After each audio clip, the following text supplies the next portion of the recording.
Bonsoir à toutes et à tous, bienvenue à ce nouveau Market Inside. Donc nous allons revivre ensemble les événements marquants de la journée et voir leur impact sur un panel d'actifs financiers. Alors voici une représentation graphique du dollar américain contre le peso chilien. Donc comme je l'indiquais vendredi, de violentes manifestations ont lieu actuellement au Chili. Et ce week-end, celles-ci ont été très violemment réprimées par la police. Donc le président Piñera a tout de suite condamné ces propos, il a condamné les agissements de la police, donc ce qui pourrait laisser entrevoir une sortie de crise. Donc c'est pour cette raison que ça a profité au peso chilien contre le dollar américain que nous avons assisté à ce fort gap baissier.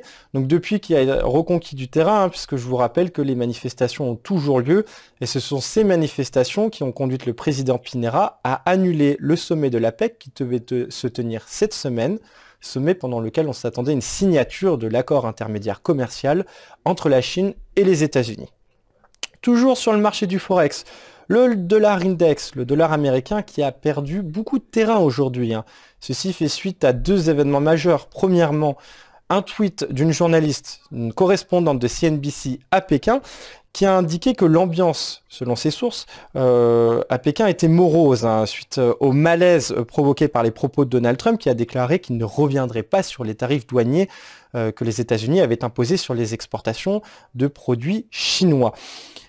Et le gouvernement, lui, de son côté, pensait que cela avait déjà été acté, que la Chine et les États-Unis reviendraient progressivement à la suppression de ces droits de douane. Donc aujourd'hui, le gouvernement américain, toujours selon cette journaliste, souhaiterait temporiser, souhaiterait calmer le jeu, puisqu'il y a une procédure d'impeachment, donc de destitution qui a lieu contre Donald Trump, que des élections américaines vont se tenir cette année, en 2020, qu'enfin le gouvernement souhaite donner la priorité au soutien de son économie. C'est pour cette raison que nous avons assisté premièrement à cette dépréciation du dollar, mais deuxièmement également suite aux propos tenus par Donald Trump, son tweet, suite à la réunion qu'il a tenue avec Jérôme Powell à la Maison Blanche. Alors ceci a surpris les investisseurs puisque ça ne figurait pas à l'agenda officiel de Donald Trump. Donald Trump s'est empressé de tweeter que ça avait été une très bonne réunion avec Jérôme Powell, qu'ils ont pu aborder beaucoup de sujets, dont la politique monétaire et les taux d'intérêt. C'est ce qui pèse sur le dollar. Concernant le marché européen, nous allons nous intéresser à l'actif français, l'indice parisien, le CAC 40. Donc voilà, comme je l'indiquais, le tweet de cette reporter de CNBC a pesé sur les cours, tout simplement parce qu'il y a eu un regain de tension sur ce dossier commercial sino-américain. Mais par la suite, le tweet de Donald Trump indiquant que la réunion avec Jérôme Powell s'était très bien passée, a permis aux indices de rebondir.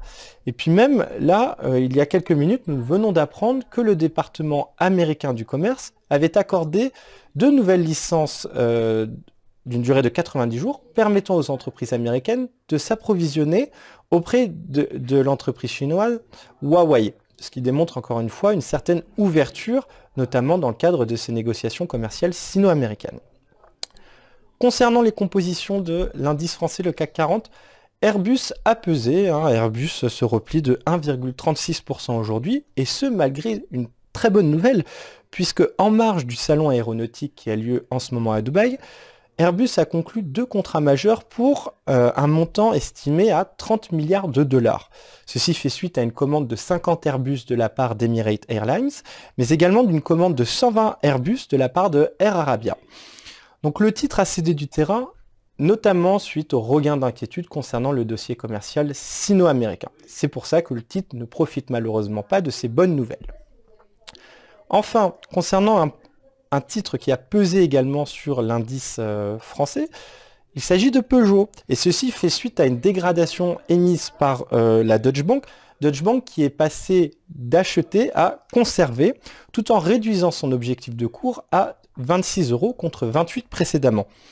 Dans la note de l'analyste, on peut lire que les craintes se focalisent sur la fusion qui va y avoir lieu entre PSA et Fiat Chrysler.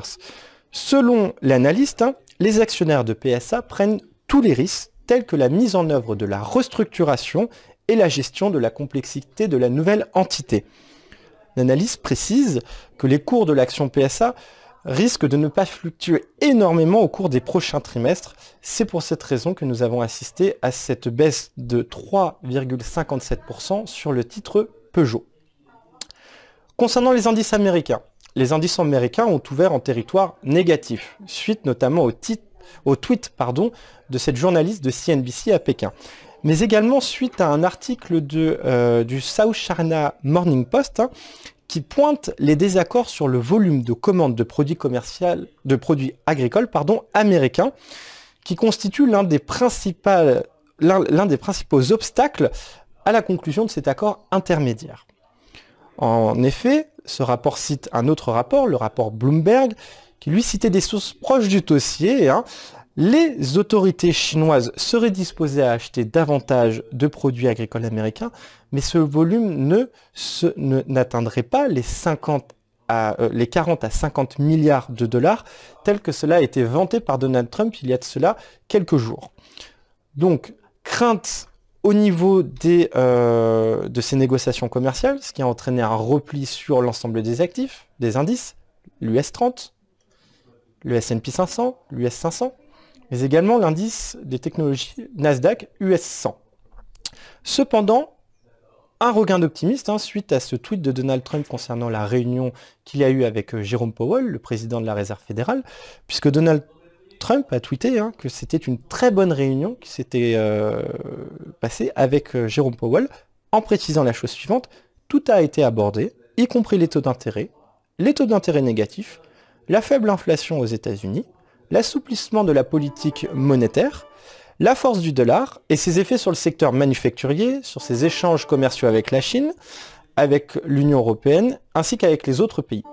Dernière nouvelle importante également, c'est ce que je vous ai énoncé concernant ces nouvelles licences qui ont été émises d'une durée de 90 jours, permettant aux sociétés américaines de s'approvisionner en technologie auprès de l'entreprise chinoise Huawei.